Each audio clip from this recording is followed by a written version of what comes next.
This is Matrix Lord 212 and some Doctor Who news. Chris Chibnall was talking about Doctor Who's Series 8, and he said he's still hoping to return for the Series 8 of Doctor Who. Chibnall, who previously wrote 42, The Hungry Earth two-parter, Dinosaurs on a Spaceship, and The Power of Three, said is still dependent on his schedules and his workload on the second series of the hit crime drama Broadchurch. He told the Mirror, if we can get these schedules to work, I will write for Series 8. But obviously, Broadchurch is my main priority, and that's no small commitment. If their schedule and our schedule can work together, then I'll nip in and do one. Moffat has asked, and that's very nice, but it would just depend on the detail of schedules. Matt Smith could also appear in the second series of Broadchurch, according to the Mirror source. Chibnall appeared open to the idea. I'd love to work with Matt again. He's absolutely brilliant. I'd absolutely work with him at the drop of a fez. Matt is a brilliant actor, and he can effortlessly become an even bigger star than he is already.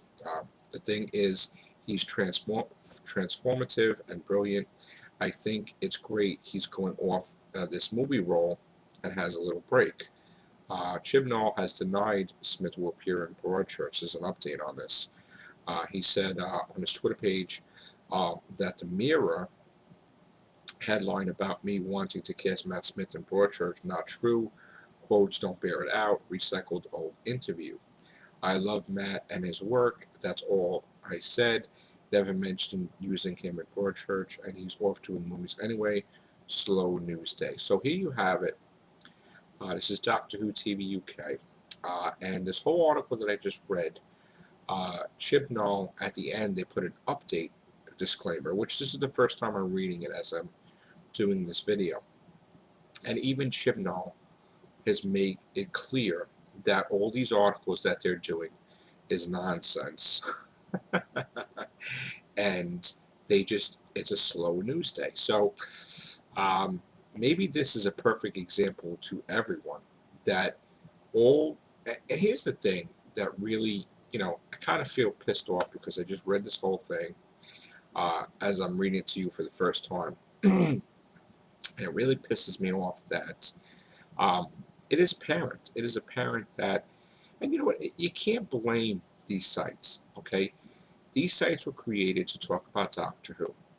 Nobody in their wildest dreams expects that Doctor Who will be off the air for long periods of time. Okay? This is a business. Okay? People have to run their business. Their job is to report the news on Doctor Who.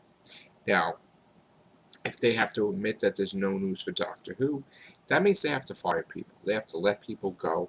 They have to close websites. They have to do whatever they have to do if there's no Doctor Who. If Doctor Who is canceled, there is all these freaking tons of Doctor Who sites are out of business.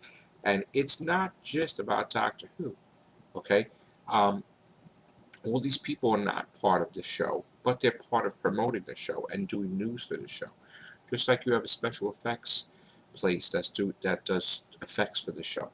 Okay, a lot of people could be out of work because there's no news for Doctor Who to talk about.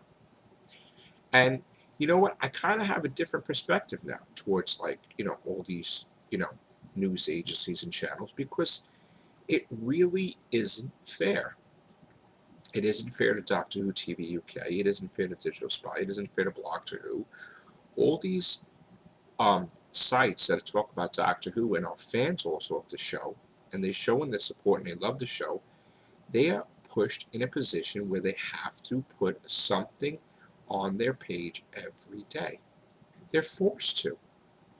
Okay, so they try to tweak it, they try to do things, and I was always pissed, and I'm like, oh, this, I was all mad, and like, how could they do that?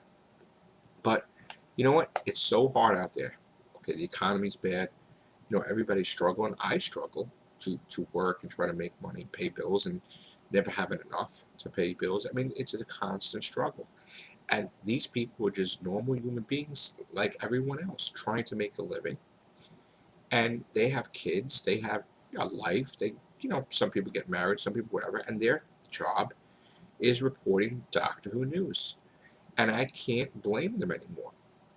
I can't come down on them anymore. I can't say horrible things because they are just trying to survive. They're just trying to make the news so they get paid and they go home to their families and they support their families.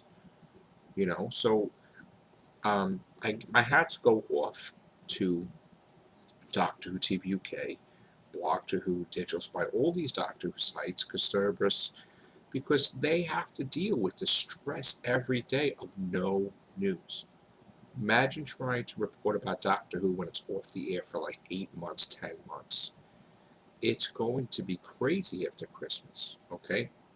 So I, am going to do everything in my power to, with my Real Whovians cast, my friends, to promote Doctor Who when it's off the air. And I'm not going to stop. I was thinking about maybe doing, because I work and I get home so late and I get tired and everything, but I still do the cast. Now, I try to do the cast. I would like to do my show without being like a zombie, where I'm like, oh, like last night I did Carol Ann's show, and I realized that I didn't even make a video yesterday, which was bad because when I don't make videos every day, it's kind of a problem when you're a YouTube partner and your thing kind of drops. But it just, I love Doctor Who. I want to make videos every day, and I can't sometimes. But the thing is that I am going to continue every week to do the Real Whovians cast, sometimes a few times a week still, and make time and try to be awake and try to be, to do it because I love Doctor Who. And if these people have to talk about anything, it could be theories that we bounce back and forth to each other, And like I say, thank God, not for Doctor Who TV UK and Doctor Who and Digital Spy and Custervis and all these wonderful Doctor Who sites, Doctor Who News. I mean, because I give them a lot of credit, man. They have a lot to deal with, a lot, and people have families. Okay, it's not that easy. You lose your job. It's not that easy to get another one right away. Sometimes you may be out of work. So I just know what they're going through. I know how bad it's going to be after Christmas. And, me and my friends, and, I'm going to do everything in our power to keep Doctor Who in the spotlight, to promote Doctor Who. Because if I didn't love Doctor Who, I wouldn't be promoting it. I love Doctor Who.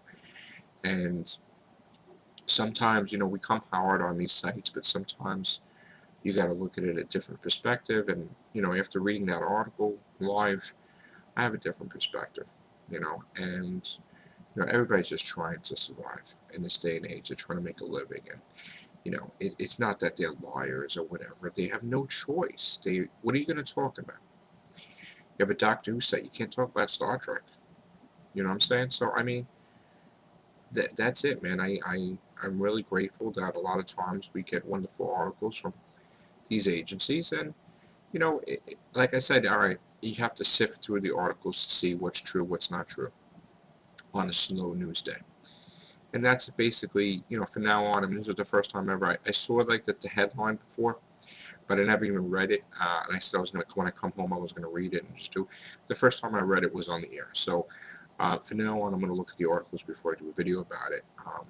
Because, and this is maybe this was a good thing because I got to discuss, in more detail about the whole process of, Doctor Who, the news, and all these agencies reporting it, and even Doctor Who magazine, which, they have to sometimes sit on articles and they're not allowed to say anything.